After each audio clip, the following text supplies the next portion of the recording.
नमस्कार, मैं doctor A के मिश्रा सूर्यांश एजुकेशनल एकेडमी के यूट्यूब चैनल पर आपका स्वागत करता हूं। दोस्तों, हम लोग जैन धर्म को पढ़ रहे थे। जैन धर्म के अंतर्गत हम लोगों ने जैन धर्म के प्रथम तीर्थंकर के बारे में सामान्य चर्चा पढ़ी। जो 23वें तीर्थंकर हैं पार्श्वनाथ जी, उनके बारे में चर्चा करी। महावीर स्वामी के बारे में जो जैन धर्म के वास्तविक संस्थापक हैं उनके बारे में हम लोगों ने विस्तृत चर्चा करी। उनके जैन शिक्षाओं को देखा, उनके जो संप्रदाय विभाजित हुए जैन धर्म में उनके बारे में हम लोगों ने पढ़ा। साथ ही साथ हम लोगों ने 12 अंग, 12 उपांग, 10 प्रकीर्ण, 6 छेद सूत्र, 4 मूल सूत्र और अनुयोग सूत्र के बारे में हम लोगों ने अच्छे से विस्तृत रूप से पढ़ा। अब हम लोग जो जैन धर्म के अंतर्गत जैन धर्म के कुछ अन्य ग्रंथ हैं उनके बारे में चर्चा कर लें और साथ ही साथ जो हमारे 24 तीर्थंकर हैं उनके बारे में हम लोग चर्चा करेंगे। ठीक है, तो पहले आइए देखते हैं जो है जैन धर्म के जो अन्य ग्रंथ हैं या अन्य जैन ग्रंथ।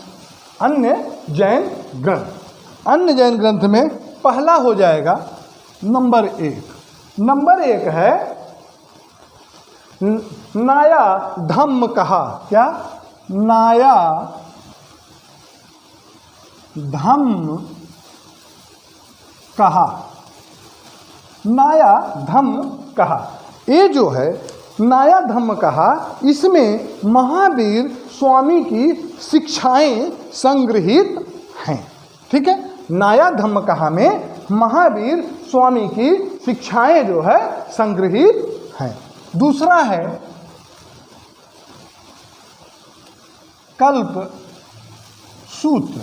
ये सब बहुत बार पूछा जाता है कि कौन सा किस जैन ग्रंथ का इसमें से कौन है, या कल्प सूत्र में क्या है, नाया धम्म कहाँ में क्या उल्लिखित है, ये सब पूछा जाता है, इसलिए मैं बता रहा हूँ। ठीक है, अब कल्प सूत्र में देखेंगे। यह जो कल्प सूत्र है यह भद्रबाहु द्वारा रचित है। किसके द्वारा? भद्रबाहु द्वारा रचित एक महत्वपूर्ण ग्रंथ है। ठीक है, अब हम तीसरा देखेंगे। जो तीसरा है वो है परिशिष्ट पर्वन। क्या है? परिशिष्ट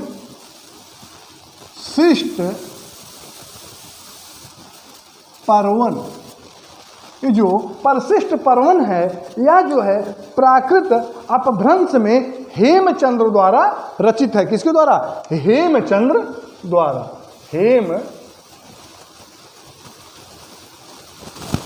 हेमचंद्र द्वारा रचित एक लिखित महत्वपूर्ण जैन ग्रंथ परिशिष्ट पर्वन है। ठीक है, और अब देखेंगे 3 तो ये हमारे जैन धर्म के अन्य ग्रंथ हैं। इसमें से कुछ अन्य ग्रंथ संस्कृत के भी हैं। कौन कौन से हैं? संस्कृत के जो हैं, संस्कृत में जो हैं वो क्या है? पहला है तत्वार्थधिगम सूत्र।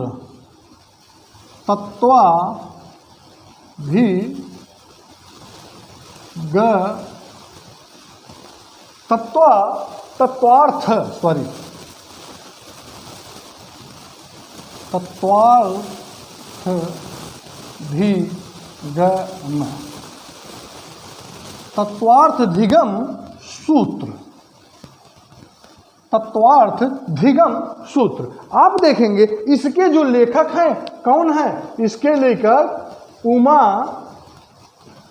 स्वामी है। इसके लेखक उमा स्वामी हैं। यह एक क्या है? जैन ग्रंथ है, संस्कृत का जैन ग्रंथ है।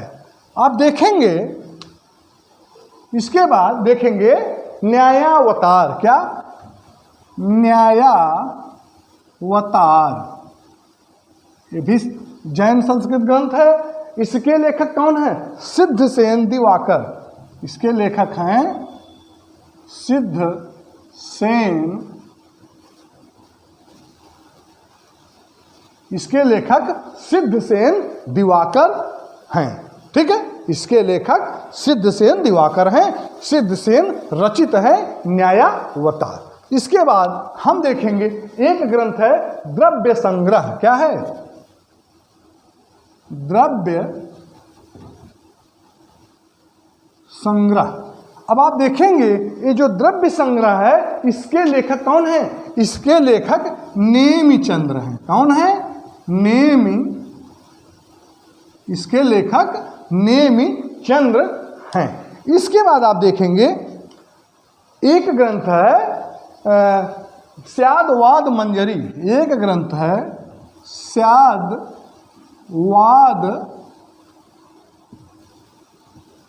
मंजरी। स्यादवाद मंजरी। इसके जो लेखक हैं कौन है? मल्लिसेन हैं। इसके लेखक मल्लिसेन है। इसके बाद आप देखेंगे एक और ग्रंथ है। क्या है? प्रभा कमल मार्तंड। ये बहुत बार पूछा गया। प्रभा कमल मार्तंड। प्रभा कमल मार्तंड। इसके लेखक जो हैं प्रभाचंद्र हैं। इसके लेखक जो है कौन है?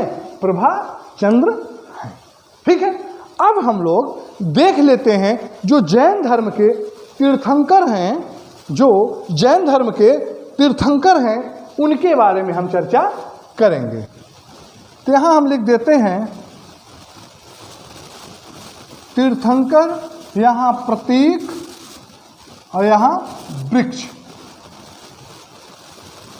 जो तीर्थंकर हैं उनका प्रतीक चिन्ह क्या है और उन्हें किस वृक्ष के नीचे जो है कैवल्य प्राप्त हुआ था या ज्ञान प्राप्त हुआ था। ठीक है। तो सबसे पहले कौन आएंगे? पहले आएंगे ऋषभदेव। ऋषभदेव या इन्हीं को हम क्या कहते हैं? आदिनाथ। आदिनाथ। अब इनका जो प्रतीक चिन्ह है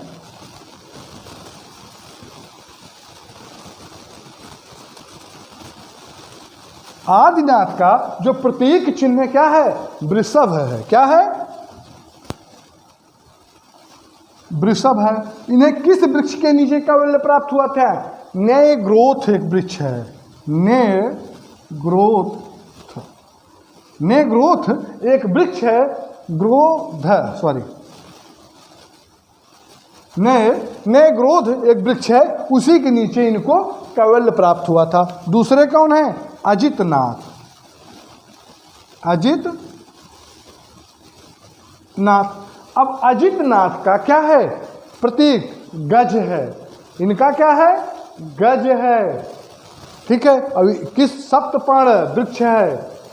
सप्तपर्ण वृक्ष के नीचे इनको कैवल्य प्राप्त हुआ था। तीसरे हैं संभवनाथ। ये इनका जो प्रतीक चिन्ह है क्या है? अश्व है। इनको जो है साल वृक्ष के नीचे कैवल्य प्राप्त हुआ था। चौथे हैं अभिनंदन नाथ। इनका जो है प्रतीक जो है कवि है। इनको सरल वृक्ष के नीचे कैवल्य प्राप्त हुआ था। पांचवा आप देखेंगे सुमतिनाथ हैं। सुमतिनाथ को जो प्रतीक चिन्ह उनका है क्रौंच, और जो वृक्ष है जिस वृक्ष के नीचे उनको ज्ञान प्राप्त हुआ था वो है प्रियंगु। प्रियंगु। प्रियंगु वृक्ष के नीचे उन्हें कैवल्य प्राप्त हुआ था। उनका प्रतीक चिन्ह क्रौंच है। छठा आप देखेंगे पद्म प्रभु हैं। पद्म प्रभु। इनका जो प्रतीक है वो पद्म है और इनको भी प्रियंगु वृक्ष के नीचे ही कैवल्य प्राप्त हुआ था। सातवां आप देखेंगे सुपार्श्वनाथ। सुपार्श्वनाथ। इनका जो प्रतीक चिन्ह है वो स्वास्तिक है। इनका प्रतीक चिन्ह स्वास्तिक है और इनको शीरीष वृक्ष के नीचे ज्ञान प्राप्त हुआ था। शीरीष वृक्ष के नीचे इन्हें कैवल्य प्राप्त हुआ था। इनका जो प्रतीक चिन्ह है वो स्वास्तिक है। ठीक है। अब आठवां आप देखेंगे चंद्रप्रभ। आठवां चंद्रप्रभ के बारे में हम लोग चर्चा करेंगे। चंद्रप्रभ का जो प्रतीक है वो चंद्र है, अर्धचंद्राकार है। इनको जो कैवल्य प्राप्त हुआ था नाग वृक्ष के नीचे इनको कैवल्य प्राप्त हुआ था। इसके बाद आप देखेंगे नवां सुविधिनाथ। नवां जो नवे तीर्थंकर हैं वो सुविधिनाथ हैं। सुविधिनाथ को का जो वो है प्रतीक चिन्ह है वो मकर है, मकड़ी है। और इनका जो वृक्ष है, जिस वृक्ष के नीचे इनको कैवल्य प्राप्त हुआ था, वो बहेड़ा है, बहेड़ा। वो बहेड़ा वृक्ष के नीचे इनको कैवल्य प्राप्त हुआ था। इसके बाद आप देखेंगे 10वें हैं शीतलनाथ। 10वें कौन है? शीतलनाथ। शीतलनाथ श्रीवत्स है। शीतलनाथ जो हैं, शीतलनाथ इनका जो प्रतीक चिन्ह है श्रीवत्स है। और इनको जो वृक्ष के नीचे इनको प्राप्त हुआ था वो माल वृक्ष है, माल वृक्ष है। कुछ इसमें से इंपॉर्टेंट है, उसका मैं अभी बाद में विस्तृत बता दूंगा, पहले आप लोग इसको जान लीजिए। इसके बाद है श्रेयांसनाथ। श्रेयांसनाथ 11वें तीर्थंकर हैं। इनका जो प्रतीक है वो गैड़ा है, इनका प्रतीक चिन्ह गैड़ा है। इनको जो है पलाश वृक्ष के नीचे ज्ञान प्राप्त हुआ था, जो आज उत्तर प्रदेश का जो है राजकीय वृक्ष, राजकीय फूल है। पलाश का फूल राजकीय फूल है। आप देखेंगे इसके बाद एक नाम आता है पूज्यनाथ। 12वां नाम होता है पूज्यनाथ का। पूज्यनाथ का महिष है। इनका जो प्रतीक चिन्ह है वो क्या है? महिष है। और इनको किस वृक्ष के नीचे ज्ञान प्राप्त हुआ था? तेंदू। तेंदू वृक्ष के नीचे इनको ज्ञान प्राप्त हुआ था। 13वां आप देखेंगे, 13वें हैं बिमलनाथ। बिमलनाथ का जो प्रतीक चिन्ह है वो बराह है, बराह है। और उनको जो जिस वृक्ष के नीचे कैवल्य प्राप्त हुआ था उसका नाम है पाटल। अब आप 14वां देखेंगे अनंतनाथ। अनंतनाथ जो है सेही या सेन वृक्ष के नीचे उनका जो प्रतीक चिन्ह है वो सेही है, या उसे हम क्या कहते हैं? सेन। और किस वृक्ष के नीचे इनको कैवल्य प्राप्त हुआ था? पीपल के वृक्ष के नीचे इनको कैवल्य प्राप्त हुआ था। 15वां हम देखेंगे धर्मनाथ। धर्मनाथ का जो प्रतीक चिन्ह है वो क्या है? वज्र है। उनका जो वृक्ष है, जिस वृक्ष के नीचे उनको कैवल्य प्राप्त हुआ था वो दधि पर्ण है। फिर 16वां आप देखेंगे शांतिनाथ। इनका जो प्रतीक चिन्ह है मृग है, हिरण है। इनको जो है नंदी वृक्ष के नीचे ज्ञान प्राप्त हुआ था। अब 17वां देखेंगे कुंथुनाथ। 17वें तीर्थंकर हैं कुंथुनाथ। कुंथुनाथ का जो है अज मतलब बकरी, इनका जो है क्या है? प्रतीक चिन्ह है। और इनको जो ज्ञान प्राप्त हुआ था या इनको जो कैवल्य प्राप्त हुआ था वो तिलक वृक्ष के नीचे प्राप्त हुआ था। इसके बाद 18वां नाम आता है अरनाथ का। 18वां नाम अरनाथ का आता है। अरनाथ का जो है वो मीन है। उनका जो प्रतीक चिन्ह है वो मीन है। और उनको आम्र वृक्ष के नीचे ज्ञान प्राप्त हुआ था या कैवल्य प्राप्त हुआ था। इसके बाद आप देखेंगे 19वें मल्लिनाथ। 19वें जो मल्लिनाथ हैं ये इनका जो प्रतीक चिन्ह है क्या है? कलश है। ये इंपॉर्टेंट है, इनके बारे में भी बताऊंगा। इनका प्रतीक चिन्ह क्या है? कलश है। और इनको अशोक वृक्ष के नीचे कैवल्य प्राप्त हुआ था। 20वें आप देखेंगे मुनि सुब्रत हैं। मुनि सुब्रत है। इनका जो प्रतीक चिन्ह है वो कुर्म है, कछुआ है। और जो जिस वृक्ष के नीचे इनको ज्ञान प्राप्त हुआ था उस वृक्ष का नाम चंपक था। उस वृक्ष का नाम चंपक था। चंपक वृक्ष के नीचे इन्हें कैवल्य प्राप्त हुआ था। 21वें आप देखेंगे नेमिनाथ। 21वें तीर्थंकर नेमिनाथ हैं। नेमिनाथ का जो प्रतीक है वो है नीलोत्पल। इनका प्रतीक जो है नीलोत्पल है। और इनको जिस वृक्ष के नीचे कैवल्य प्राप्त हुआ था उस वृक्ष का नाम वकुल है। उस वृक्ष का नाम वकुल है। इसके बाद आप देखेंगे 22वां नाम आता है अरिष्टनेम। अरिष्टनेम का उल्लेख ऋग्वेद में मिलता, अभी मैं बताऊंगा।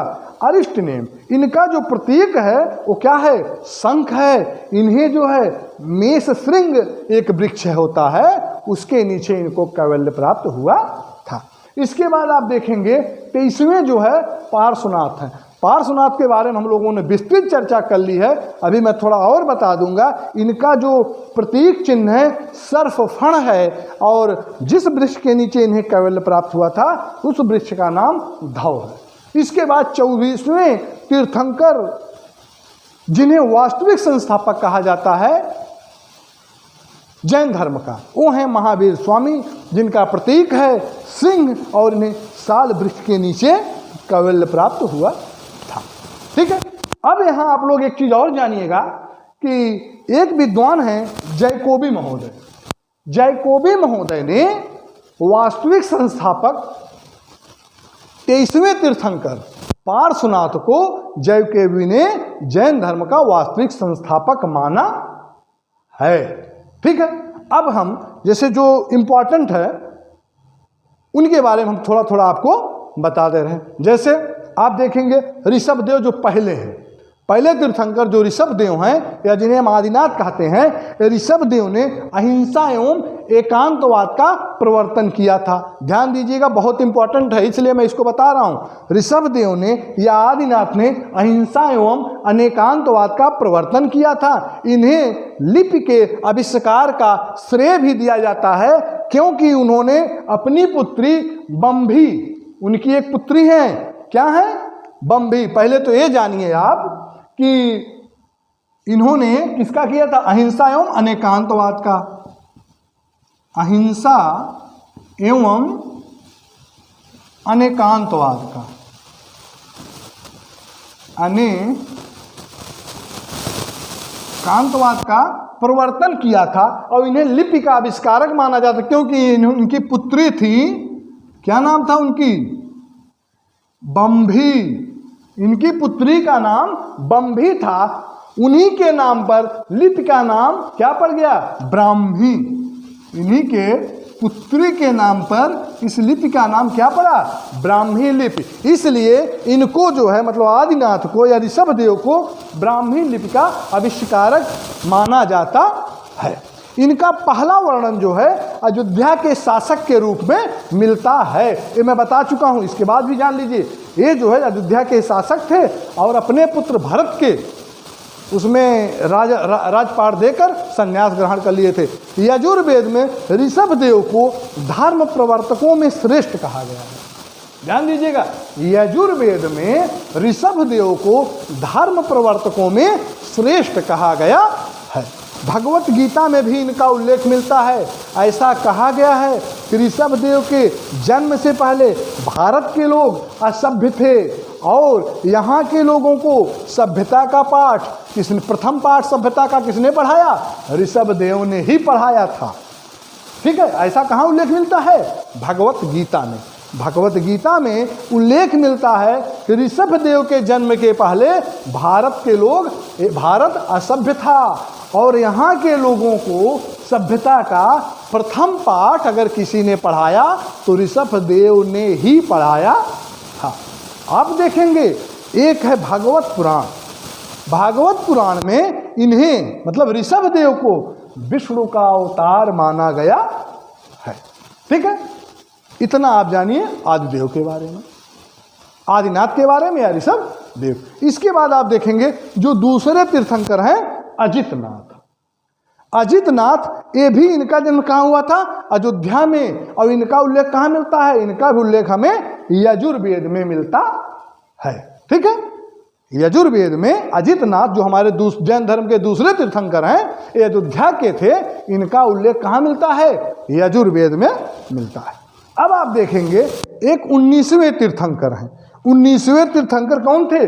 मल्लिनाथ। मल्लिनाथ जिनका प्रतीक क्या था? कलश था।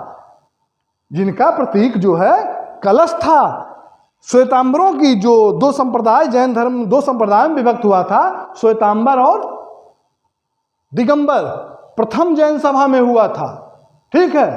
उसमें जो श्वेतांबरों की मान्यता थी कि जो मल्लिनाथ हैं ये महिला पारवर्जिका मतलब आरिका थी, तो वहीं दिगंबरों की मान्यता है कि महिला नहीं थे, ये क्या थे? ये महिला तीर्थंकर नहीं हो सकती थी, इसलिए वे पुरुष थे। मल्ल का जो शाब्दिक अर्थ होता है वो होता है चमेली का फूल।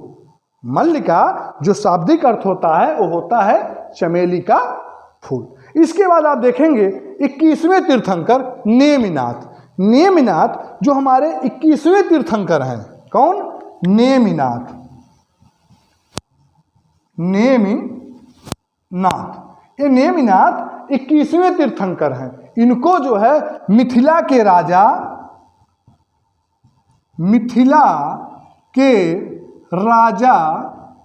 जनक का जो है पूर्वज बताया जाता है। इनको जो है मिथिला के राजा जनक का पूर्वज बताया जाता है। जैन धर्म में निष्काम और अनासक्तिवाद, क्या क्या? निष्काम और अनासक्तिवाद, निष्काम और अनासक्तिवाद को इन्होंने ही जोड़ा। राजगीर से जो है काले बेसाल्ट पत्थर, राजगीर में काले बेसाल्ट पत्थर से निर्मित नेमिनाथ की प्रतिमा मिली है, जिस पर गुप्त शासक महाराजाधिराज चंद्र का लेख उत्कीर्ण है। ये भी बहुत इंपॉर्टेंट है, कई बार पूछा गया है, फिर से ध्यान दीजिए। राजगीर से काले बेसाल्ट पत्थर से निर्मित नेमिनाथ की प्रतिमा मिली है, जिस पर गुप्त शासक महाराजाधिराज चंद्र का लेख उत्कीर्ण है। ठीक है, इसके बाद हम 22वें तीर्थंकर अरिष्टनेम के बारे में चर्चा करेंगे। अरिष्टनेम हमारे जैन धर्म के 22वें तीर्थंकर हैं। महाभारत में वर्णित है कि ये जो है यादव वंशी वासुदेव कृष्ण के चचेरे भाई थे। ये वासुदेव कृष्ण के चचेरे भाई थे। इनका उल्लेख हमें कहाँ मिलता है? अरिष्टनेमि का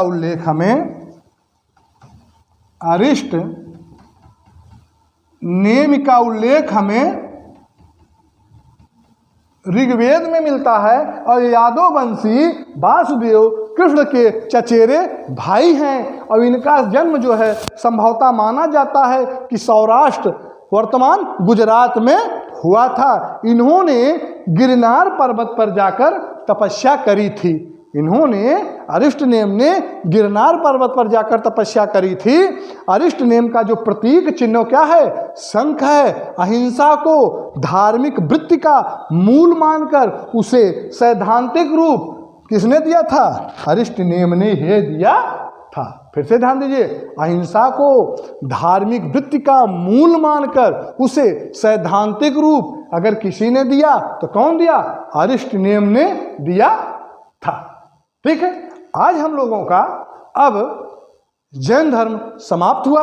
अब नेक्स्ट अध्याय हम लोग बौद्ध धर्म के बारे में विस्तृत चर्चा करेंगे।